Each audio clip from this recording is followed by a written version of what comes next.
This is RealAgriculture.com Seedpod, the podcast that gives you insight into the Canadian seed industry.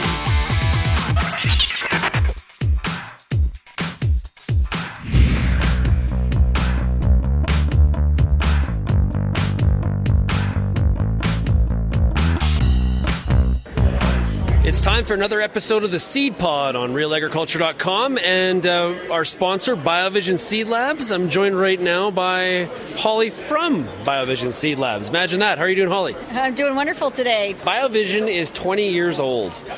Wow, time flies.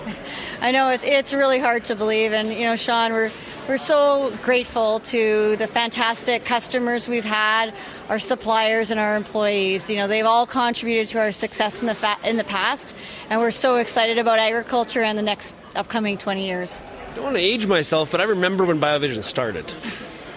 I'm getting older. Yeah, back in 96, September, in fact, we opened our seed quality lab in Edmonton. And our labs look quite different now. Majority of our business is still seed quality testing, but we've diversified into a lot of interesting areas. So our workbenches look different with DNA instrumentation for varietal identification. We also have a soil side of the business as well, and crop inspection. So yeah, we still manage seed quality testing, and it is the largest part of our portfolio, but have loved where we've changed. So 20 years, this has to be one of the most challenging harvests for parts of Alberta, Saskatchewan, Manitoba that we've seen in those 20 years of Biovision. Oh, absolutely. I've been in the seed industry since 1993, working in seed production and at the lab as well. And by far, it is the most challenging year from a lot of different avenues. It's the crop that is still out there late and right into November. It's also disease that is showing up in some of the crops, especially in southern Saskatchewan in the Durham crop. So yes, it's absolutely been a challenging year. And where does... What have you been seeing come into the lab? There's got to be some horrific samples coming in that just don't look very good. You know, the first month of seed quality testing at the lab has been quite good. You know, the peas, the germs overall are a couple % higher than our long-term average. Are those samples out of Colorado or something? Those can't be out of the Western Canada.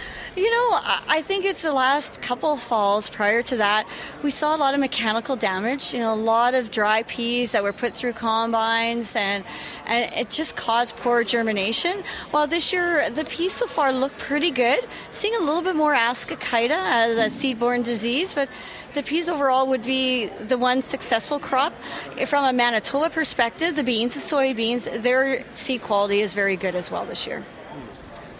I heard yesterday the malt barley it's in good quality and good shape. What about the rest of the cereals? What do they look like?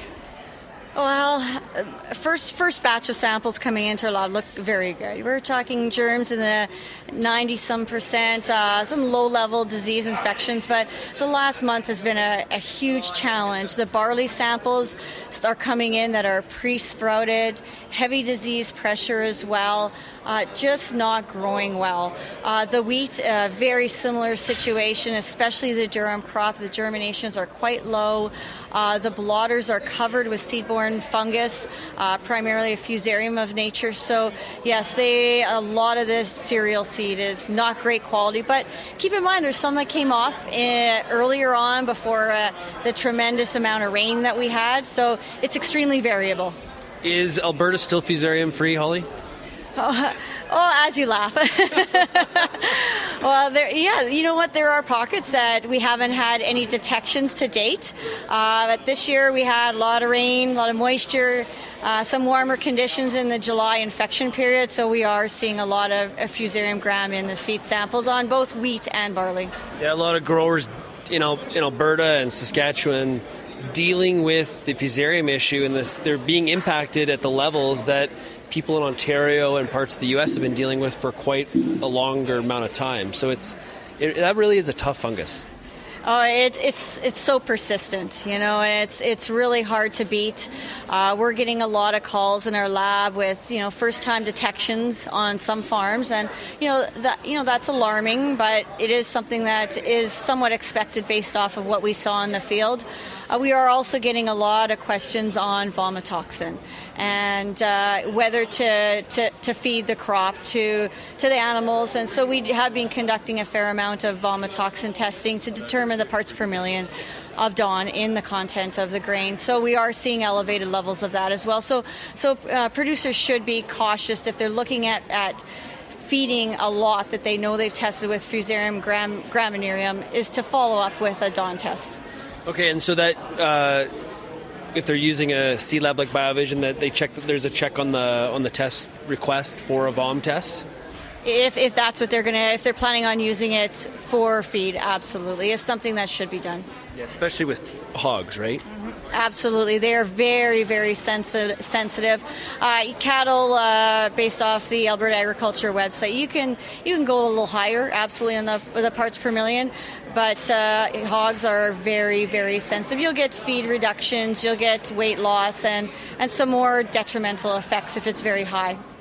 So before we wrap up, jumping back to the very beginning, the 20 years of Biovision, you haven't been there the whole 20 years, but you've been at Biovision for a while now. What's the biggest change you've seen? Customers are changing. Customers are changing, crops are changing. We saw in the last, 5-6 years this movement of beans across Western Canada, and that has changed our business, right? We started out as a canola and cereal lab primarily, and now we're seeing the workbench change, right? There's different crops, and I expect that to continue as corn becomes more popular in Western Canada. So that's one of the things that I truly believe going forward with Biovision next 20 years, we're going to see different crops, and along with that will be different diagnostics that we are going to be processing in our labs. Yeah, so when you're 40 years old, I'll be 50, right? Maybe not, maybe a bit older. Okay, Holly, thanks a lot for joining us today. Absolutely, thank you, Sean.